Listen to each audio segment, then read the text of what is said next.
Nei commenti al video sull'album di Lucio Corsi, Volevo essere un duro, in molti mi avete chiesto di parlare di questa canzone. Io stesso nel video avevo detto che questo era un brano che sicuramente meritava un approfondimento e la cosa è stata ben accolta, quindi eccoci qui, con un po' di ritardo perché nel frattempo, sapete, cerco sempre di promuovere gli artisti non mainstream e secondo me di notevole valore. Quindi ho fatto i video su Orel, ho fatto il video su Setac, insomma se non l'avete visti e vi va di supportare anche una musica un po' alternativa, vi consiglio di recuperare i video e soprattutto, ancora più importante, insomma, di ascoltare anche queste altre proposte. Nel frattempo ho pubblicato anche quello sull'ultimo disco di Franco 126, dove mi sono incentrato soprattutto sulla scrittura e anche lì vedremo che forse questo video capita proprio bene, in maniera che chi ha visto quello poi magari vede questo e riesce anche a capire che cosa intendo quando critico quel tipo di scrittura. Ma bando alle ciance, andiamo direttamente all'analisi del testo. Nel cuore della notte. La sera, ognuno nei pensieri propri, in giro c'è la morte. C'è chi spera in una sorpresa nel cuore della notte. La cerco nei locali più vuoti, mi spingo addirittura nel caos.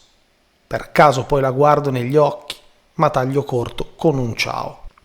Insomma, oltre al titolo, già la prima frase, insomma, fa capire che l'ambientazione sarà quella notturna, chiaramente, e vediamo che anche in un primo momento le persone, ognuno con i pensieri propri, vengono rappresentati come singoli individui, lasciando supporre che la sera è il momento nel quale i pensieri si fanno a volte più pesanti. E ci dice in giro c'è la morte, che da una parte potrebbe rappresentare la desolazione della notte, la disperazione, no? Quindi in qualche maniera avvicinabile alla morte, o anche la morte nel senso che c'è un mortorio che è proprio tipico magari della provincia, o di uno stato d'animo interiore nei confronti delle uscite, delle cose che fanno tutti, insomma, delle cose collettive. Chiaramente la notte è carica di aspettative, chi vuole fare incontri, chi vuole divertirsi, chi vuole trovare compagnia. Però la notte notoriamente, insomma, è carica, no, di questa aspettativa, soprattutto per chi si ritrovava coi pensieri suoi e quindi si ritrova e ci riporta, ecco, ci porta subito nella mischia, cioè adesso siamo già in giro, ecco. Sorpresa che a quanto pare cerca anche il nostro protagonista, che la cerca nei locali più vuoti, quindi comunque evidentemente non è il lupo da branco, non è modaiolo, e comunque lo fa anche dove invece c'è il caos. Però notare che parlare di spingersi già dà idea a un qualcosa che è fuori dalla nostra normalità. Il fatto che utilizzi poi addirittura non fa nient'altro che confermare questa idea, cioè normalmente frequenterebbe quelli vuoti. Ora bisognerebbe capire esattamente qual è il soggetto, perché ci potrebbe far credere che è la sorpresa, quella che tutti vorrebbero, che è la stessa cosa che sta cercando anche lui, quindi potrebbe essere questo il soggetto della frase e quindi per caso poi la guardo negli occhi ma taglio corto con un ciao. Quindi lasciando intendere che probabilmente quella che era l'aspettativa in realtà era più un'illusione della mente, perché non era neanche quello che cercavamo, dal momento in cui trovandola di fronte non ci interessa magari comunque a approfondire, forse vogliamo più perderci in noi stessi, questo sembra suggerire. È vero, i passi miei sono veloci e a chi va lento dico ti muovi, anche se nessuno ci aspetta nel cuore della notte. La cerco nei locali lontani, oltre i binari di un treno in ritardo, che passa con le sue luci tristi e se ne va fischiando. E qui continua a mischiare degli elementi che evidentemente esistono sullo sfondo a comportamenti personali e anche a dei dialoghi diretti fittizi. Questo è un bel passaggio che non è molto definito ma che si apre ad alcune interpretazioni. Lui sa che i suoi passi sono veloci, ora che intenda il fatto che in realtà non abbia intenzione di andare in quel locale, in quel posto, in quel luogo dove si aggregano un po' tutti, ma che intenda, come avevo pensato alla prima strofa, più che altro perdersi nella notte. Più che altro, ecco, non fermarsi sembra essere confermata da questa cosa, che i suoi passi sono veloci. E infatti a chi non riesce a stargli appresso, lui gli dice ti muovi, E poi dice, probabilmente allargando un po' il discorso, anche se nessuno ci aspetta nel cuore della notte. E mi sembra chiaro che non stia parlando letteralmente di questo, con aspettare. Forse parla di un mondo che in quelle ore va veloci come le esigenze di ognuno di quelli che stava a casa coi pensieri propri. E infatti vedete che i locali che erano vuoti, ma talvolta anche quelli pieni, adesso diventano i locali lontani, oltre i binari di un treno in ritardo. Questi locali lontani, insieme ai locali vuoti, più vuoti di prima, insomma, lasciano intendere appunto quello che avevo detto, cioè che va a cercare fuori da quelli che sono i luoghi, come dire, programmati un pochino da tutti. Sembra che sia quasi più interessante la dimensione umana di un luogo più piccolo e soprattutto forse il fatto di doverci arrivare, quindi di doversi spostare e vivere a passi veloci anche con la propria testa, probabilmente la notte. I binari di un treno in ritardo non fanno nient'altro che rafforzare questa idea, perché comunque difficilmente associamo i binari a una zona estremamente urbanizzata, benché ne esistano naturalmente. Ci dà proprio un'idea periferica, ci crea questa figura di binario sullo sfondo, insomma. È carina la cosa che dica un treno in ritardo, perché sembra a questo punto che anche il treno sia sempre troppo lento per quell'ora della notte, quindi è lui stesso che rincorre il tempo essendo in ritardo. E naturalmente nella scrittura di Lucio Corsi c'è molta personalità, c'è un filtro personale che genera delle distorsioni, una maniera non comune probabilmente di vedere il mondo. E infatti, se avete presente il brano, come lui pronuncia che passa con le sue luci tristi e se ne va fischiando. La cerco nei locali lontani, oltre i binari di un treno in ritardo, che passa con le sue luci tristi e se ne va fischiando.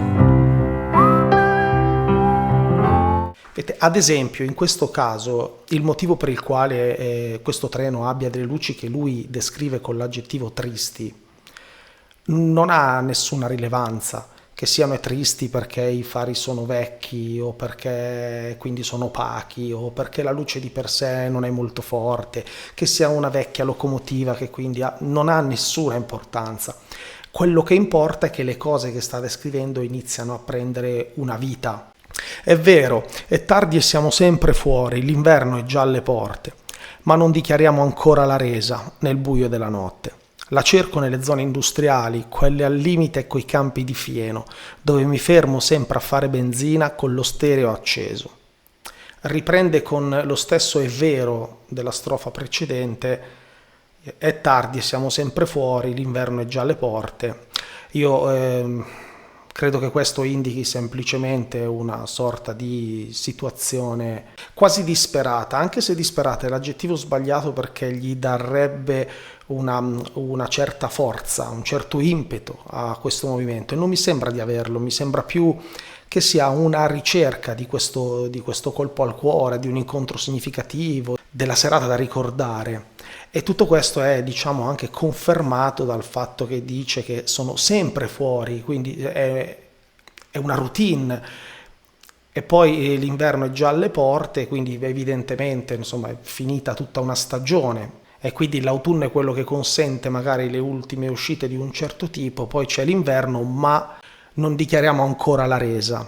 Sembra comunicare comunque questo, di nuovo vorrei dire disperato, anche se forse non è giusto, questa affannosa ricerca, questa speranza di trovare qualcosa di illuminante, qualcosa di eccitante, qualcosa da ricordare. E anche qui, come aveva fatto parlandoci dei locali più vuoti e poi quelli più lontani, ci dice che questa cosa che vuole lui dalla notte la cerca nelle zone industriali addirittura, quindi abbiamo anche abbandonato il locale come idea di luogo che raccoglie delle persone che hanno l'interesse comune naturalmente di divertirsi, al limite questa volta con i campi di fieno, e quindi vedete è proprio quasi completamente abbandonato l'ambiente urbano. E infatti è lì che si ferma a fare la benzina con lo stereo acceso. Ma la cosa più importante è che vedete come è tracciato uno scenario Cioè, io credo che ognuno di noi, leggendo queste parole nella mente, abbia creato delle immagini, abbia creato delle suggestioni. E nessuno immagina molta luce, molta gente, si immagina un panorama comunque oscuro, ovviamente dato per la notte, ma anche perché periferico, secondario, abbandonato, quindi non illuminato neanche dal resto, di certo non frequentato. Scende a fare la benzina con lo stereo acceso, lo cerca, va lì apposta, quindi ci sta facendo capire qual è il suo rapporto, in questo caso con la notte o qualsiasi significato simbolico possa avere. Nella quarta strofa succede una cosa interessante. Fino adesso aveva parlato solamente di se stesso e come si muove su uno scenario che ha creato. Quindi c'erano lui e lo scenario. Adesso entra una persona e vedete quanto è efficace iniziare questa frase dicendo Andrea, dal momento in cui fino adesso non c'era nessun nome, nessun riferimento a una persona diversa da se stessi, che comunque era espressa in maniera abbastanza vaga, no? Andrea chissà se si è tirata fuori da tutte le sue ombre, e suo padre quanto sangue perdeva nel cuore della notte. Ora la cerca lungo tutte le strade, ma le ferite a volte lasciano i segni, le prometteva 2 ali alla schiena e poi le mise 2 coltelli. Ok, quindi l'ingresso di questo personaggio, Andrea, è subito forte. Immagino che mentre lui sta raggiungendo uno di questi luoghi periferici o sta camminando veloce nella notte nei suoi pensieri, gli viene in mente questa persona, questo Andrea, e si chiede, ma chissà se Andrea si è tirata fuori da tutte le sue ombre.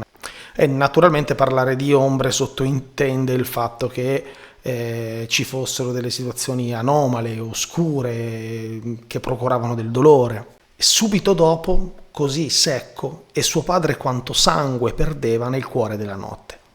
Concentriamoci un attimo su questa cosa, prima ancora che del significato. Dopo tutte queste descrizioni, no, dove non c'erano quasi mai degli umani, cioè dopo proprio la primissima parte, in realtà erano ambienti quasi galleggianti nelle periferie, come se non ci fosse nulla tra questi ambienti e i luoghi centrali, cioè quelli rappresentati dai locali affollati. Arriva Andrea, poi il padre, quindi l'importanza comunque sia di un rapporto che ci fa capire immediatamente che questa relazione, se viene tirata in ballo, è perché c'è un motivo, e poi il sangue.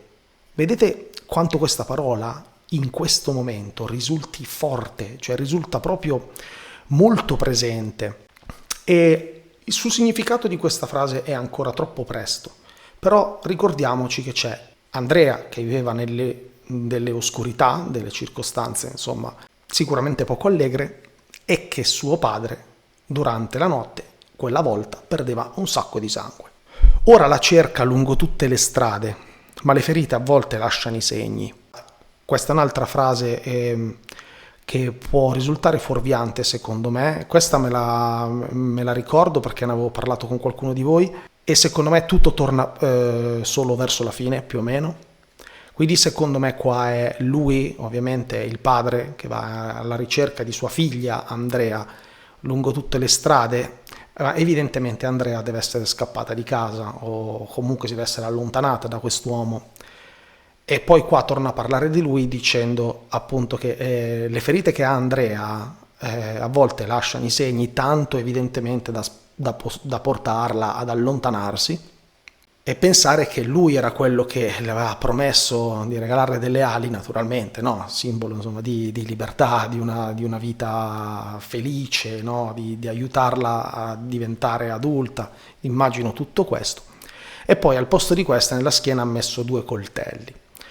Ecco, questa cosa dei 2 coltelli probabilmente poteva portare dei dubbi sul soggetto, visto che prima si parlava di sangue e l'elemento che è collegabile al sangue naturalmente sono i coltelli.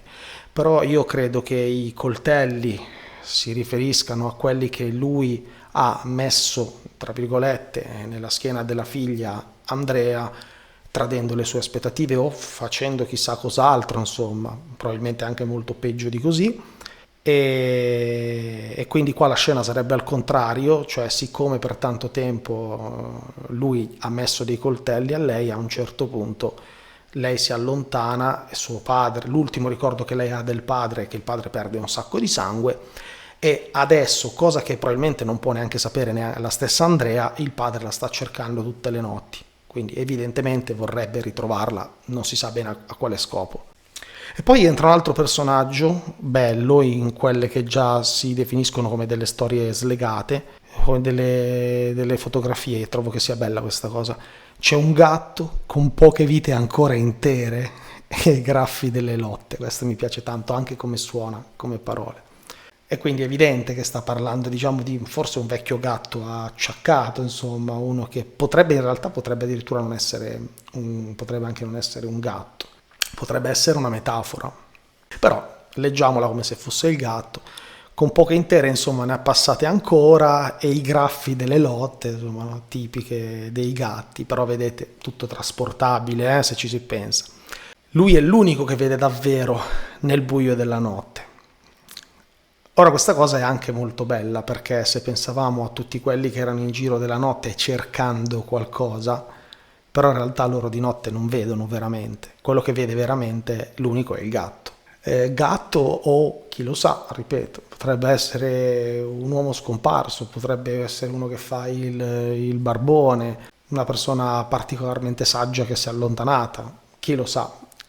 Ora, io credo che lui qua parlasse del gatto, però è per far capire come possono essere aperte, trasportabili certe cose quando sono scritte bene. Hanno appeso la sua foto sui pali e chi lo trova vince i soldi. Lui sa fuggire dai sensi di colpa e tornare dopo giorni e giorni e giorni, ancora e giorni. Se un'auto non lo prende in pieno, nel cuore della notte è vero. Questa cosa, per esempio, a me è piaciuta molto, fin dal primo ascolto. Mi piace molto questo modo di descrivere l'animale che fugge dai propri sensi di colpa, perché sa stare via tranquillo e beato, no? Proprio tipico del gatto, e poi tornare come se nulla fosse. Ed è anche molto bello come nell'interpretazione questa fase si carica di giorni. Poi c'è questa specie di stop, cioè dopo che uno pensa a giorni e giorni, quindi a questo andare ad oltranza, diciamo, senza nessuna predeterminazione, proprio perché il gatto è libero e non ha sensi di colpa. C'è questo stop di questa considerazione un po' dura, no? Se un'auto non lo prende in pieno, perché naturalmente lui ha poche vite intere ancora. E trema la luce gialla dei lampioni, come le voci rotte, come la mano di chi perde la presa nel cuore della notte. Così sulle panchine appartate ci cacciamo via dal resto del mondo, perché un amico a volte è come una chiesa e un'ambulanza che ti corre incontro, nel cuore della notte più nera. E qui descrive attraverso questa similitudine il tremolio della luce dei lampioni, messo in relazione con le voci rotte, che sono le voci di chi è disperato, le voci di chi è addolorato, di chi sta perdendo la voce, quindi insomma è legato a un'idea abbastanza estrema. Esposta la similitudine anche sulla mano di chi ha perso la presa, che naturalmente immagino sia in senso metaforico, quindi qualcuno che sta perdendo il controllo, che ha perso il controllo quella sera o della sua vita. Vedete che tornano i luoghi isolati e le dimensioni comunque molto intime, e infatti così sulle panchine appartate ci cacciamo via dal resto del mondo. Non credo che ormai ci siano dubbi sul suo rapporto con la notte, che è soprattutto osservazione, riflessione e poi ricerca di tutto quello che vuole, che forse è solamente un po' di isolamento e un buon amico con cui stare. E infatti parla al plurale dicendo ci cacciamo via dal resto del mondo, ci autoisoliamo liberandocene. Bella anche questa parte, perché l'amico a volte è come una chiesa, che naturalmente va vista come luogo di sicuro conforto e non certo da un punto di vista necessariamente religioso, direi un luogo di accoglienza e protezione, ecco. Ed è anche descritto come un'ambulanza che ti corre incontro, inutile spiegarla, insomma, è tanto carina come idea quanto chiarissima. Vedete quando a volte dico io anche l'ispirazione, si vede in certi dettagli. Questa strofa, come tutte le altre, sarebbe potuta finire con Nel cuore della notte e basta. E invece qua Nel cuore della notte è più nera. Dal momento in cui subentra un amico che diventa chiesa ma anche ambulanza, dal momento in cui si sente la necessità di andare nella panchina, vedete la cosa prende un valore più forte, viene sottolineato che non è una notte qualsiasi. Le altre cose appartengono a tutte le notti. Questa cosa qua appartiene ed è importante, soprattutto quando la notte è ancora più nera. Stasera saremo dei supereroi o topi delle fogne? Quale sarà la nostra bandiera nel vento della notte? La cerco nelle sere dannate, quando la voce degli altri mi affoga e mi chiedo dove sia il confine tra la pace e la noia. Anche qui variazione, è nel cuore della notte. Quindi si chiede che scelte faremo stasera, perché la notte è anche distorsione, è esagerazione, no? È anche legata agli abusi. E quindi in questi abusi cosa ci riveleremo? Quale aspetto di noi metteremo in vista? Ci dimostreremo come dei supereroi, quelli che magari normalmente non siamo, o nella nostra dimensione ancora più miserabile? Quale sarà la nostra bandiera nel vento della notte rafforza questa idea. Cioè, dove sceglieremo di essere? Saremo il bene, saremo il male, saremo in mezzo? Come ci comporteremo?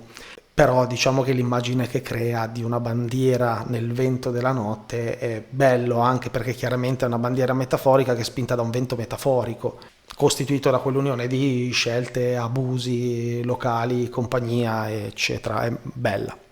Guardate la descrizione delle sere, le sere diventano dannate. La cerco nelle sere dannate, quando la voce degli altri mi affoga. Ed è bella nel suo essere anche paradossale, perché la voce è collegata a un'azione diretta sul pensiero o proprio sulle orecchie, no? E invece in questo caso lui la collega al sentirsi affogato. Quindi forse è come se non riuscisse a divincolarsi tra tutte quelle voci, tra tutto quel caos, si sentisse appunto chiudersi la gola, e quindi forse per quello che poi va nelle panchine e nelle periferie. Anche questa ultima domanda è proprio bella, è quella sul confine tra la pace e la noia. Non mi sembra neanche il caso di stare a spiegarla, però è veramente molto suggestiva, perché poi è vero quante volte nella vita, diciamo, se ne sta lì in campagna in pace, e chi lo sa, forse sta in pace, oppure forse semplicemente annoiato, tant'è vero che da lì c'è gente che viene via. Quindi probabilmente il limite è più una questione interiore. E lui dice che anche questo, insomma, si può ritrovare proprio nel cuore della notte. C'è un camion che sembra un albero di Natale, con calendari e luci rosse. Riparte come un giovane soldato nel buio della notte. La strada di domani è distesa e illuminandola vedrebbe i suoi cari, ma non esistono dei fari abbaglianti che arrivino così lontani nel buio della notte, nel cuore della notte. Qui c'è un altro non personaggio, che in realtà però lo è, quindi come vedete è piena anche di spunti, appunto perché vuole portare delle prospettive e all'interno di queste prospettive vuole collocare se stesso e raccontarci delle storie. Quindi c'è un camion che sembra un albero di Natale, ce l'abbiamo presenti tutti certi camion, con calendari e luci rosse. Non so se nel testo dica calendari a luci rosse o e luci rosse.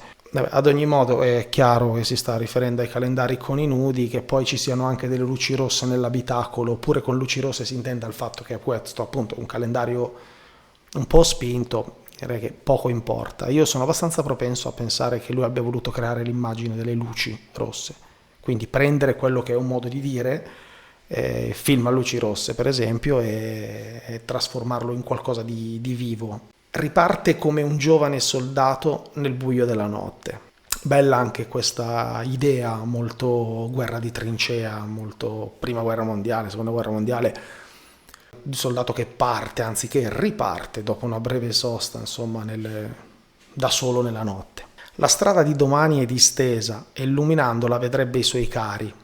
Anche questa è molto bella, perché l'immagine che crea è incredibilmente suggestiva, quindi è come se lui stesse andando a prendere per esempio un'autostrada, quindi parla di una strada che è che è distesa, e potenzialmente, per quanto distanti, un punto e l'altro, quindi dove lui si trova e dove vorrebbe arrivare, cioè, in realtà è il nostro limite di visione che non ci consente di vedere così lontano. Infatti i fari non riescono a illuminare così lontano, però altrimenti ci si potrebbe vedere.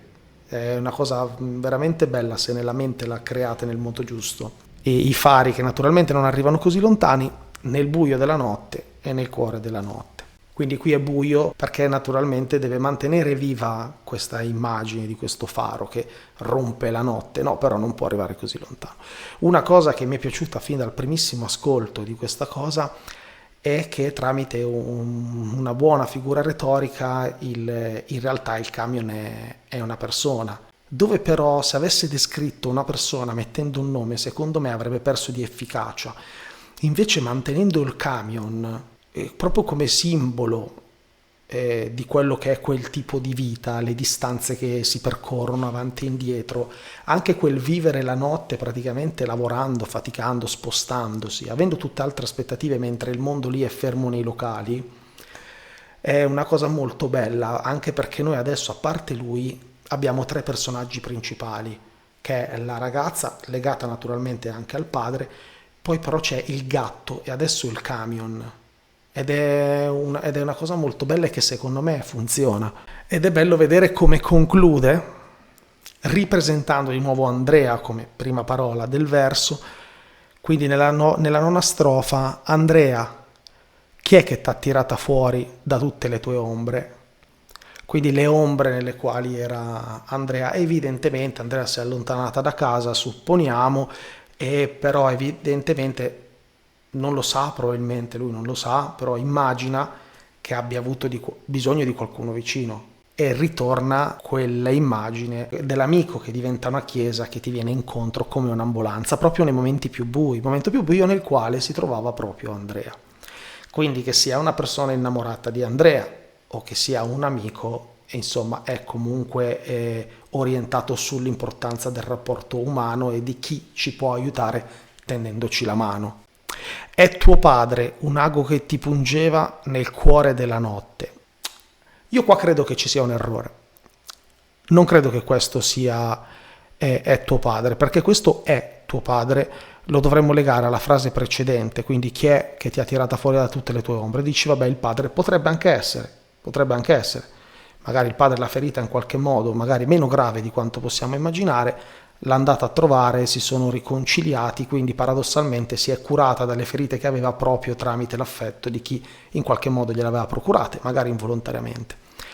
E infatti potrebbe essere, perché parla al passato dicendo tuo padre era un ago che ti pungeva nel cuore della notte. Però anche qui non sappiamo se era volontario o involontario, probabilmente potrebbe essere la percezione della ragazza che il padre in realtà la ferisse, però, lo dico perché di questa cosa ne abbiamo parlato. Al presente ora ti cerca lungo tutte le strade, ma non sa che sua figlia è cambiata, quindi è evidente che questa teoria non sta in piedi. Mentre secondo me questo testo con è tuo padre in realtà ci dovrebbe essere un e normale, una e non accentata, quindi una congiunzione, dove ci sta semplicemente spiegando meglio, o meglio sta rafforzando quell'idea che ci eravamo fatti. E quindi, Andrea, chi è che ti ha aiutata a uscire fuori da quella situazione, da quelle ombre che avevi? Quindi ci sarà stato un amico, qualcuno, no? Come abbiamo detto. E questo e tuo padre sarebbe un pochino come quando prima diceva tuo padre ha fatto, ti cerca, no? Tuo padre era un ago che ti pungeva, perché comunque parla al passato. Ora diciamo che un ago che ti pungeva associato al cuore della notte mi fa venire delle suggestioni veramente terribili, molto più forti di quelle che potevamo ipotizzare fino adesso. A questo punto sappiamo che anche i coltelli nella schiena non erano un'immagine generata da una prospettiva personale di Andrea, che magari viveva certe cose con gravità, ma probabilmente lo erano gravissime. Ora lui ti continua a cercare, come aveva già detto prima, ti cerca per tutte le strade, ma non sa la cosa più importante, che ora Andrea è cambiata ed essendo cambiata, il fatto che lui la possa trovare o no, per lui non cambierebbe niente, perché adesso che Andrea è cambiata, lui non riuscirebbe comunque a riportarla a sé, non riuscirebbe comunque a riportarla a casa. E le cose che non sa il padre sono che appunto Andrea è cambiata, che l'auto alla fine il gatto non l'ha preso neanche stavolta e quindi il famoso gatto acciaccato potrà continuare. Vedremo, chi lo sa, se a stare fuori giorni e giorni, oppure questo era l'ultimo e quindi tornerà a casa. E nel frattempo anche il camion è riuscito a tornare a casa. E anche questa sembra, come dire, una conclusione della notte, sembrano delle storie raccontate all'alba praticamente, nell'ultimo momento. Con il camion che arriva a casa e il gatto che evidentemente ha schivato tutte le auto e i pericoli della notte e non sappiamo cosa farà, e sua figlia, e nel suo caso l'alba invece è la nuova vita. Io trovo che ci siano un sacco di dettagli molto belli che possano essere interpretati anche in maniera leggermente diversa, no? Chiaramente dipende dalla nostra soggettività. Lo dicevo anche nel video su Setac, quando ho detto che pur potendomi poi confrontare, avendo scoperto che certe cose effettivamente non erano come mi erano sembrate, le ho volute lasciare così, perché poi in fondo è anche questa la bellezza della poesia. È un brano molto forte, sicuramente, che ha un certo impatto, è l'ultima canzone dell'album, arriva con questo accompagnamento, con questa struttura semplice e ripetuta che la fa diventare quasi una filastrocca, però dove le storie a più livelli io trovo che siano raccontate nel momento giusto e nel modo giusto. Dico nel momento giusto perché quell'entrare di Andrea, proprio quando non ci aspettavamo più per come era costruita la canzone, che entrasse qualcun altro, e invece Andrea, e poi il gatto, e poi il camion, e tutti e tre, immaginare questa idea di notte nella quale ognuno si muove a modo proprio, cercando di andare dove vuole, con i propri pensieri. Lui ha raccontato questa notte. È una notte dove tutti sono in connessione, ma in maniera stratificata, spesso non diretta. E le storie dei tre non sono altro che un artificio per raccontare tre delle infinite storie, delle infinite prospettive, di tre che si ignorano completamente, ma in realtà ognuno ha vissuto nel tessuto di quella notte. Non so se sono riuscito a spiegarmi bene. Lo trovo molto bello perché trovo anche una considerazione su una certa dimensione sempre più singola, isolata, individualista. E poi credo che appunto, visto che queste persone con le quali si è in connessione sono quelle sulla panchina, quelle che diventano chiesa, quelle che diventano anche ambulanza, quelle che hanno salvato Andrea, fanno capire quanto per lui sia importante poi questa dimensione umana che non solo sopravvive a tutto il resto, ma che spesso vince o addirittura lo risolve. Lo dicevo in recensione dell'album, io credo che questo pezzo entrerà a far parte dei suoi live e ci rimarrà probabilmente per tutta la carriera, perché è proprio un pezzo anche nella struttura, nel pianoforte, no? Anche nel testo stesso, che si presta benissimo per essere il classico momento da stadio spento e accendini. Oggi non si usano più, ma vabbè, ci siamo capiti.